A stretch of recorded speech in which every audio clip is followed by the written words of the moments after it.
O que aconteceu com Lacey Ellen Fletcher chocou até mesmo os investigadores mais experientes. Uma cena tão brutal que o próprio legista disse jamais ter presenciado algo assim. Prepare-se para conhecer um dos casos mais inacreditáveis já registrados. Não é apenas trágico, é perturbador. E hoje você vai entender o porquê.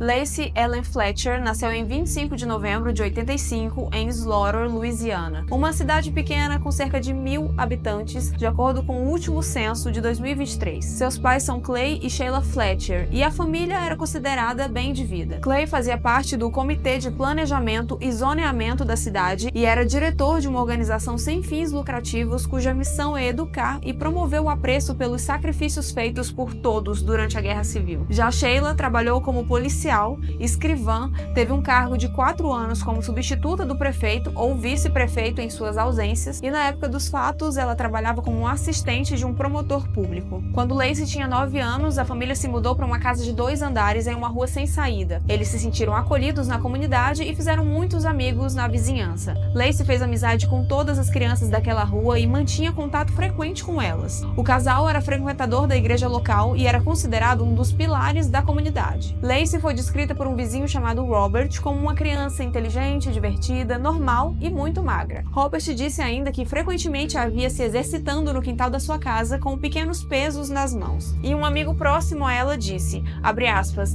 ela não via as coisas da mesma forma que as outras crianças. Ela era definitivamente diferente. Não era uma adolescente típica. Era inteligente, esperta pra caramba, mas gostava de coisas de criança e não coisas de adolescentes. Sabia cozinhar, fazer bolos e gostava de assistir Disney, fecha aspas. Lacey estudava na Brownsville Academy e jogava no time de vôlei da instituição. Ela foi diagnosticada com autismo e ansiedade social grave por volta dos seus 14 anos e chegou a ser tratada por um psicólogo por 3 anos. Após relatos de que ela sofria bullying na escola por conta disso, seus pais a tiraram da instituição de ensino e decidiram por educá-la em casa. O ano era 1999. Depois disso, pouquíssimas pessoas a viram, e foi aí que as coisas mudaram. Segundo relatos dos amigos, só restava aceitar essa nova versão de Lacey, que foi de uma garota extrovertida, amigável e divertida para uma jovem reclusa. Mas apesar dessas grandes mudanças, ela ainda convidava pessoas para assistir filmes da Disney com ela. Uma amiga disse, abre aspas,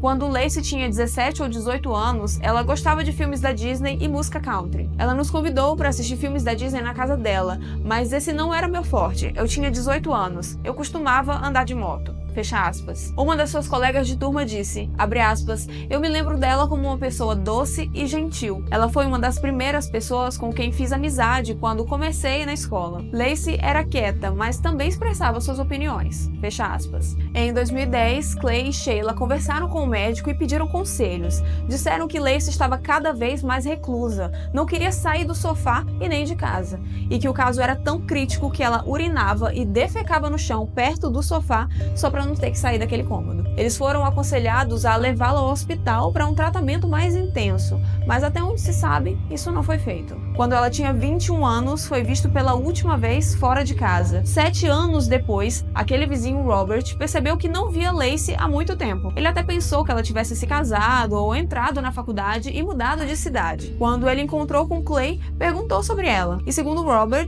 o pai de Lacey foi sucinto na resposta. Ele disse, abre aspas, oh não, ela ainda está aqui, ela está bem, fecha aspas. Mas logo mudou de assunto e não explicou o motivo dela nunca mais ter sido vista. 5 anos depois dessa conversa, em 3 de janeiro de 2022, por volta das 2 da manhã, Sheila Fletcher ligou para a emergência para relatar que Lacey havia morrido. Um policial foi enviado ao local e rapidamente chamou o legista Elwell Beacom. A descrição do que foi encontrado em um dos cômodos daquela casa pode ser muito gráfica e perturbadora para algumas pessoas. Eu poderia deixar aqui a minutagem para pular essa parte, só que pelo caso inteiro terei que mencionar todos os detalhes desse caso. Então fica aqui a dica que caso você não aguente casos fortes, esse é o momento de sair. Nas palavras do xerife, abre aspas, sou xerife há 6 anos e muitas coisas aconteceram aqui, mas esse tipo de cena é de longe a pior, fecha aspas. O legista disse que ficou horrorizado com o cheiro na casa antes mesmo de chegar na pior parte, abre aspas, abri a porta e entrei na casa. Havia um fedor, um odor fezes, material fecal, urina. Você não conseguia prender a respiração nem se quisesse. Quando eu entrei, a casa tinha um cheiro de esgoto ou fossa séptica e também um cheiro de morte. Eu nunca senti esse cheiro na minha vida. Eu lidei com corpos decompostos. Eu lidei com todo tipo de morte, degradação, seja lá o que for. Eu já vi tudo que existe e nunca experimentei isso em toda a minha carreira. Fecha aspas. A casa estava bem limpa, exceto a área do sofá. O promotor público compartilhou as imagens com dailymail.com, mas quase todas são impublicáveis devido ao seu conteúdo gráfico. Nela, o corpo de Lacey, de 36 anos, aparece num sofá de couro da sua casa, quase enterrado até os ombros, num buraco largo e fundo causado pelo peso do seu próprio corpo ao longo dos anos. No chão, atrás do corpo de Lacey, havia uma grande mancha molhada e acredita-se que seja urina. Ela estava virada sobre o lado esquerdo do seu corpo e vestia apenas uma pequena camisa azul estampada, que estava puxada para cima do seu peito. Seus olhos estavam arregalados, como se estivessem olhando fixamente para um ponto na parede, e sua boca estava igualmente aberta. Suas pernas estavam vermelhas e cruzadas embaixo dela, uma posição que as pessoas comumente se sentem confortáveis, mas no caso de Lacey, concluíram depois, era uma postura de tentativa de sobrevivência. Havia sinais de que ela estava tentando se levantar do sofá para evitar dor, mas devido à desnutrição severa e à atrofia nos músculos das pernas, ela não conseguia. Alguns dos seus ossos estavam visíveis, seu rosto estava cheio de manchas vermelhas, embaixo do seu corpo havia um acúmulo de urina e fezes, o que indicava que aquele não era apenas um sofá onde ela dormia, era também onde ela fazia suas necessidades. Tinha fezes espalhadas por quase todo o seu corpo,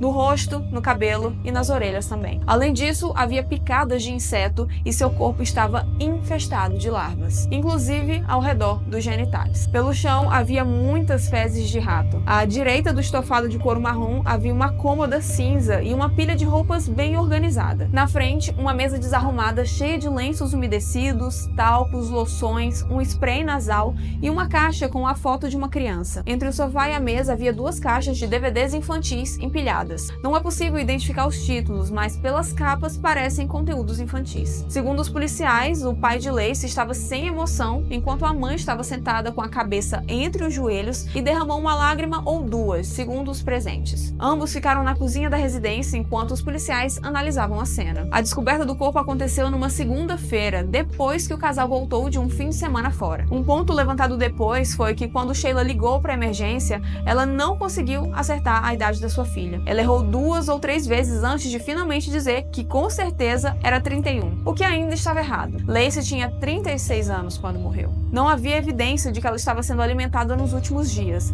exceto por um pequeno saco de balinhas duras que estava jogado por ali perto. Os investigadores acreditam que o casal não estava morando na casa, porque, segundo eles, ninguém aguentaria o fedor daquele lugar por mais de 15 minutos. Mas a perícia acredita que a casa era sim habitada pelos três, com base no que encontraram nos outros cômodos. As primeiras conclusões do médico legista foram que Lacey havia morrido entre 24 a 48 horas antes de Sheila ligar para a emergência. Ela pesava apenas 44 quilos e testou positivo para Covid. As suas nádegas estavam muito desgastadas pelos inacreditáveis 12 anos em que ela não se moveu do sofá. Algumas escaras no corpo dela iam até os ossos. Havia grandes áreas amarelas onde a pele desapareceu, e algumas outras regiões estavam tão escurecidas que era difícil discernir o que era. Era como se ela estivesse podre até os ossos, nas palavras do legista. Foi determinado também que as larvas estavam presentes no corpo antes da morte dela. Lacey tinha fezes e estofado amarelo do sofá e das almofadas, embaixo das unhas e no seu estômago também, mostrando que ela tentou se salvar comendo o que encontrou ao seu redor antes de falecer. A causa de sua morte foi listada como sepse devido a uma combinação de múltiplas condições,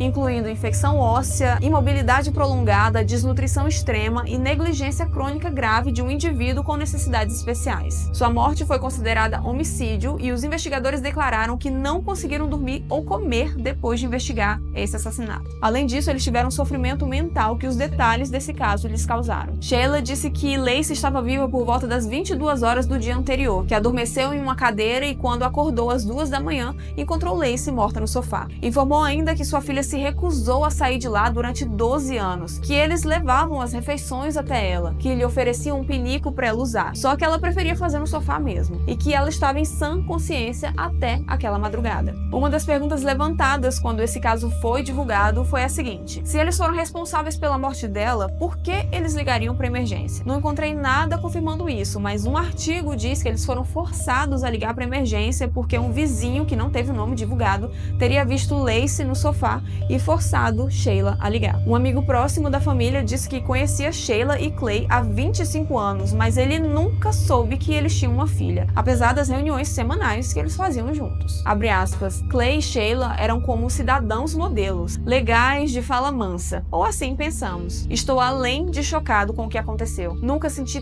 tanto coração partido em minha vida. Fecha aspas. Descobriu-se que Clay e Sheila frequentemente saíam de férias por dias e a deixavam sozinha em casa, passando fome. Apesar das condições inacreditáveis em que Lacey foi encontrada, seus pais não foram imediatamente acusados. Só 4 meses depois da descoberta do corpo, Clay e Sheila foram presos depois que um grande júri decidiu que eles deveriam enfrentar acusações de homicídio em 2º grau e não homicídio culposo. O casal se defendeu dizendo que Lacey tinha desenvolvido autismo na 9ª série, que passou a estudar em casa e que a partir daí se instalou naquele sofá, eventualmente o usando como banheiro também. Clay e Sheila alegaram que ela estava em sã consciência e tinha tomado as suas próprias decisões. Disseram ainda que ela recusava atendimento médico e que sofria da síndrome do encarceramento, um distúrbio neurológico raro em que há paralisia completa de todos os músculos voluntários, exceto aqueles que controlam os movimentos dos olhos. Mas isso não foi provado. Os pais de Lacey reafirmaram por diversas vezes que ela era intelectualmente saudável até o fim da vida. Alguns relatos sugerem que durante os 12 anos em que ela esteve naquele sofá, seus pais se sentavam a poucos metros dela e assistiam TV. Soube-se também que eles chegaram a comentar com alguns amigos e familiares que quando 2 pessoas se inscrevem para serem pais, eles não se inscrevem para serem cuidadores. Sheila foi solta em menos de 24 horas após pagar uma fiança de $300 mil. Clay passou mais uma noite da prisão devido a um atraso na organização do dinheiro da fiança, mas foi solto no dia seguinte após pagar $300 mil também. Eles usaram um fiador para isso, o que significa que eles tiveram que pagar 12% em cima desse valor para ele. Eles foram levados a julgamento em março de 2024 e negaram qualquer irregularidade. Não estavam dispostos a assumir a culpa pela morte de Lacey. Só que no último minuto, eles mudaram as suas alegações de inocentes. Foram 6 horas de depoimentos e 11 testemunhas ouvidas. O grande júri viu as imagens das condições em que Lacey foi encontrada. O médico legista disse ao Daily Mail que elas eram tão horríveis e perturbadoras que deixaram os presentes sem palavras. Inclusive, havia uma equipe médica de prontidão para atender os 12 membros do júri que eventualmente passassem mal com as imagens. Alguns estavam ofegantes de horror, outros olhavam para as fotos incrédulos e o silêncio era completo. Os promotores argumentaram que, devido ao estado mental de Lacey, ela não tinha que ter tomado a decisão de ficar naquele sofá e recusar tratamento médico. Era obrigação dos pais dela cuidarem disso. Para o legista, ver aquelas fotos novamente e reviver a experiência traumática foi muito difícil. Abre aspas, eu nunca vi um homicídio como esse. Eu nunca vi um ser humano literalmente torturado e deixado morrer enquanto está vivo. Eu nunca vi isso na minha vida. Lacey não se decompôs. Ela apodreceu em seu próprio corpo naquele buraco, naquele esgoto, no sofá. Fecha aspas. Sheila e Clay choraram durante parte do julgamento, disseram que gostariam de ter feito mais para mudar tudo o que aconteceu e reforçaram que amaram Lacey até o último dia da sua vida. Os dois fizeram um acordo com o juiz onde eles se declararam culpados de uma acusação menor de homicídio culposo e por seus crimes eles foram condenados a 40 anos cada. Ambos tinham 68 anos quando foram condenados. E o juiz que presidiu o caso disse, abre aspas, podemos discutir se o processo levou 3 meses, 6 meses ou 3 anos. Eu realmente não me importo. Isso foi uma tragédia. A verdade é que Lacey deitou em um sofá e morreu lentamente porque ela não recebeu cuidados médicos ou de saúde mental. Fecha aspas. Esse foi o caso de Lacey Ellen Fletcher, uma história perturbadora que nos faz questionar até onde pode ir a negligência e o abandono. O que você acha desse caso? Escreva aqui nos comentários que eu quero saber a sua opinião. E se você gosta de conteúdos como esse, não se esqueça de curtir o vídeo e se inscrever no canal. Isso me ajuda a continuar trazendo casos impactantes como esse para você. E falando nisso, no próximo vídeo vamos falar sobre um crime que deixou mais perguntas do que respostas. E eu te vejo lá.